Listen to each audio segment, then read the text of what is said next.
오늘 제가 딱 정해드리겠습니다. 깻잎 논쟁보다 더 복잡한 부자 논쟁. 오늘부로 대한민국 부자의 기준은 대한민국 상위 1%의 부자는 어느 정도일까? 자, 부자들이 자산관리에서 겪는 가장 큰 고민 중에 이게 들어와 있습니다. 뭐냐? 부자들은 얼마 정도까지를 종잣돈이었다고 생각할까요? 딱 정해드립니다. 자, 그럼 부자들이 생각하는 목표 금액은 얼마였을까요? 딱 정해드리겠습니다. 금융, 경제, 이 세상 재밌는 이야기 시동위키의 시동입니다. 반갑습니다. 설명의 왕!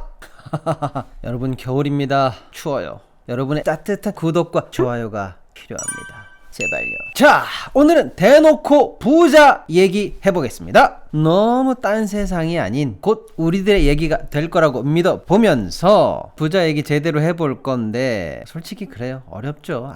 우리가 뭐 100억 광년 떨어져 있는 우주 얘기나 본 적도 없는 외계인 얘기는 잘도 하는데 부자 얘기라고 뭐 못할 거 있나? 요런 마음으로 편안하게 한번 들어봐 주시죠. 들어갑니다.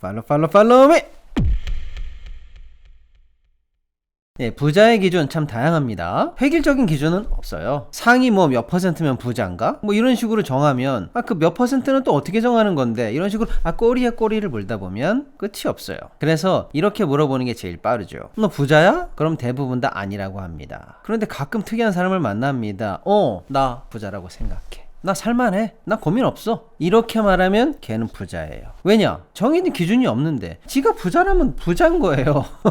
아니라고 할 방법이 없어요. 그래서 웃기는 얘기지만 이게 가장 좋은 방법입니다. 내가 부자다. 누가 뭐라 그래도 나는 한국에서 부자에 들어간다. 이렇게 생각하는 사람, 그 사람이 생각하는 기준, 어려운 말로 그 자의식을 기준으로 정하자. 그래서 그런 사람들을 조사했습니다. 누가요? KB은행에서 매년 합니다. 바로 이런 보고서가 있어요. 자, 그래서 바로 결론 들어갑니다. 집, 차 빼고 금융자산만 가지고 판단하겠습니다. 50억 이상 가지고 있는 사람에게 물어봤습니다. 당신 부자입니까? 그랬더니 55%가 부자입니다. 이렇게 생각했다는 겁니다. 조금 아리까리해요, 이 기준은. 그래서 기준을 높여봤습니다. 집, 차 빼고 100억 이상 가지고 있는 분들에게 물어봤습니다. 당신 부자입니까? 80%가 그래, 나 부자야 라고 말을 했다는 겁니다. 즉, 부자라는 자의식은 100억은 있어야 된다. 오늘 제가 딱 정해드리겠습니다. 스스로 부자라고 말하는 사람들은 집, 차 빼고 100억은 있어야 됩니다. 깻잎 논쟁보다 더 복잡한 부자 논쟁. 오늘부로 종결. 대한민국 부자의 기준은 100억! 대한민국 상위 1%의 부자는 어느 정도일까? 그래, 부자 100억 알겠어. 근데 그건 또 너무 딴 세상이니까 좀 여유 있는 사람들, 예를 들어 집이랑 차 빼고 한 10억 정도 들고 있는 사람들은 대한민국에 몇 명 정도 될까? 바로 결론 나갑니다. 42만 4천 명입니다. 한국 전체 인구의 0.82%. 대충 1%. 대충 서울시 서초구 정도의 인구, 지방으로 가면 세종시 전체 인구 정도가 되겠습니다. 부자는 어디에 있을까? 공부를 잘하려면 맹모 삼천지교, 대치동, 목동 가야죠. 그럼 부자 되려면요, 부자 친구를 만나야죠. 정보도 듣고 사업도 같이 하고. 그래서 우리 부자 만나러 갑시다. 어디로 갈까요? 한국 부자의 지역적 분포를 보니까 서울에 45% 살고 있고요, 서울, 경기, 인천 합친 수도권의 70%, 나머지는 광역 대도시에 조금 있고. 당연하죠. 경제력 집중 정도하고 똑같습니다. 넘어갈게요.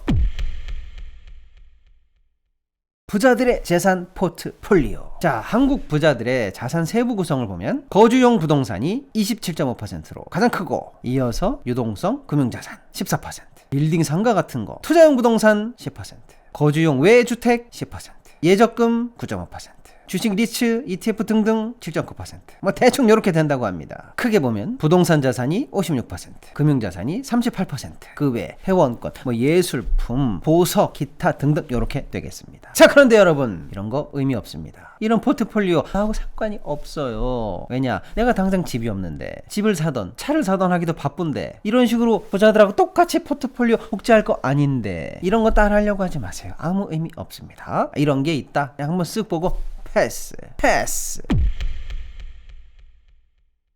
올해 같은 대폭락장에서 부자들은 손해 안 봤을까? 복잡하게 말 안 하고 딱 알려드리겠습니다. 주식으로 이익 본 부자 22.3%, 주식으로 손해본 부자 37%, 부자의 대충 40%도 손해 봤습니다. 뭐 약간 통쾌하신가요? 네. 지난 1년간 전체적으로는 금융자산 쪽에서 약 80% 정도 손실, 부동산에서 50-60% 정도 손실, 이렇게 되어 있는데요. 그래도 부동산 쪽에서는 40% 내외의 수익은 봤다고 합니다. 나도 이렇고 부자들도 이렇네. 여러분, 이렇게 통쾌하게 생각할 때가 아닙니다. 부자들은 지금 당신의 자산 관리 중에서 가장 중요한 게 무엇입니까? 그리고 어떻게 행동하고 있습니까? 라고 물었더니 무려 91%, 사실상 전부 다가 뭐라고 대답했느냐? 부채 축소. 네, 고금리, 경기 침체, 이럴 때 빚들고 있으면 위험하다. 무조건 줄이고 타이트하게 부채 관리하겠다. 이게 가장 중요하다라고 생각하고 있다는 겁니다.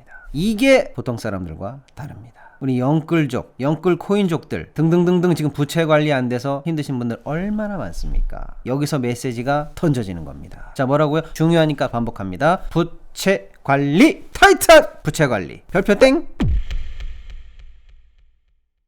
부자들의 대체 자산이 궁금하다. 점점 우리랑 다른 얘기가 막 나옵니다. 대략 대체 투자로 수익을 본 부자가 12% 정도 된다고 합니다. 그 중에서 금 보석류가 가장 많았습니다. 약 26.8%. 그리고 회원권, 회원권에는 뭐 골프 회원권, 호텔 회원권 등등등이 있죠. 그리고 예술품, 예술품.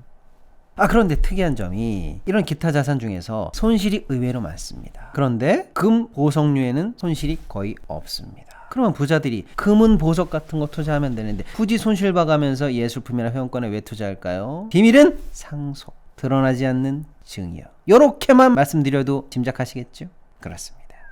까먹을 뻔했네. 코인. 부자들 중에서 코인으로 요만큼이라도 수익 봤다는 사람은 1.8% 뿐입니다. 다시 한번 강조드립니다. 저는 코인 안 합니다. 여러분들에게도 하지 말라고 말씀드립니다. 그리고 부자들이 말하고 있죠. 부자는 코인 하지 않습니다. 하지 마세요. 부자들이 자산 관리에서 겪는 가장 큰 고민은 뭘까? 역시 수익률. 어떻게 하면 돈을 더 벌까? 이런 거니까 우리랑 비슷하죠. 그런데 다른 게 있죠. 바로 세금. 세금이 너무 중요합니다. 부자들한테는. 우리야 뭐 보통 회사나 이런 데서 알아서 다 떼고 주니까 별로 관심 가질 일이 없지만 부자들은 세무사 고용하고 절세 상담하고 세금 전략까지 짜주는 은행 VIP들이니까 세금이 가장 중요한 고민거리입니다. 슬슬 우리랑 거리감이 점점 느껴집니다. 그런데 진짜 거리감 느끼는 빵 터지는 고민, 저 이거 보고 엄청 웃었습니다. 자, 부자들이 자산 관리에서 겪는 가장 큰 고민 중에 이게 들어와 있습니다. 뭐냐? 투자 관리 피로도 증가. 볼 때마다 웃기네. 무슨 뜻이냐? 급격한 금리 인상, 부동산 시장 불안, 새로운 금융정책 공부, 제도 파악, 자산관리 여건과 시장 변화 따라가기 등등등, 이런 것들에 대한 자산관리가 어려워서 고민이라는 겁니다. 그게 피곤해서 고민이라는 거예요. 네, 돈 관리하기가 피곤한 것 그 자체가 고민이라는 뜻입니다. 여러분, 진짜 그 고민 나 해보고 싶다. 내가 대신 해주고 싶네. 앞으로 그러면 부자들은 어디에 투자할 것인가? 그래도 역시 부동산.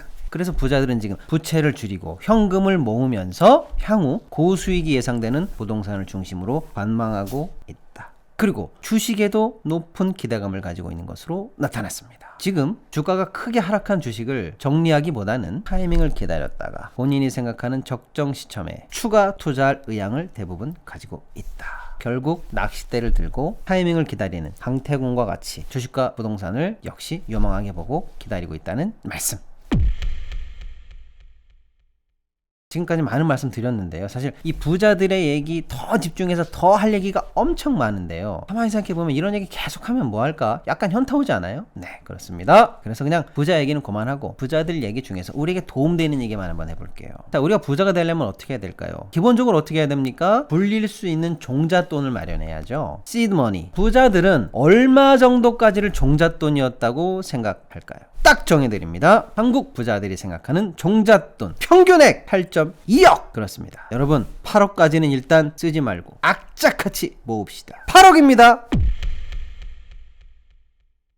자, 부자들에게 물어봤습니다. 당신을 부자로 만든 힘, 동력, 원천이 뭡니까? 그거 우리 참고할 만 하잖아요. 두 가지 말씀드리겠습니다. 첫 번째, 의외입니다. 목표 금액 설정입니다. 깜짝 놀랐죠, 여러분? 이런 답이 나올 줄은 저는 몰랐습니다. 그들은 반드시 목표 금액을 설정했었습니다. 그리고 그 금액을 달성하기 위해서 그걸 달성할 때까지 반드시 투자하고 운용하고 노력해서 거기까지 갔다는 겁니다. 대단합니다. 자, 그럼 부자들이 생각하는 목표 금액은 얼마였을까요? 딱 정해드리겠습니다. 평균 126억! 그 사람들은 126억 정도를 원래 목표하고 출발했다는 겁니다. 자, 그들을 부자로 만든 두 번째, 동력! 부채 사용! 부자는 소득을 늘리기 위해서 반드시 부채를 사용합니다. 부채를 통해 투자금을 마련해서 사업을 하던, 부채를 통해서 레버리지를 일으켜서 부동산을 사던, 부자가 활용하는 부채는 총 자산이 많을수록 증가하는 경향까지 보입니다. 총 자산 50억 미만 부자들은 보통 2억 4천만 원 정도의 부채, 50억에서 100억 정도의 부자들은 평균 7억 6천만 원 정도의 부채, 100억 이상 부자들은 평균 19억 9천만 원 정도의 부채를 보유하고 있습니다. 깜짝 놀랐습니다. 어머니가 늘 말씀하셨죠. 빚지지 마라. 아닙니다. 그러면 부자 안 됩니다. 겁 없이는 아니죠. 그렇죠. 어느 정도 부채를 사용할 줄 알아야 부자가 됩니다. 자, 배울 내용은 이 정도까지로 정리해 보겠습니다. 필요한 내용은 하루까지는 어떻게든 모아보자. 과감하게 부채를 낼 때는 내자. 얼마까지 벌 것인지 목표를 정확하게 설정하고 달리자. 상황을 봐가면서 위험하거나 침체가 올 때는 타이트하게 부채 관리부터 하자. 이런 내용 정도는 우리가 배울 수가 있겠죠. 오늘의 결론! 외계인 만나는 게 빠를까? 내가 부자 되는 게 빠를까? 그것이 궁금하다. 끝!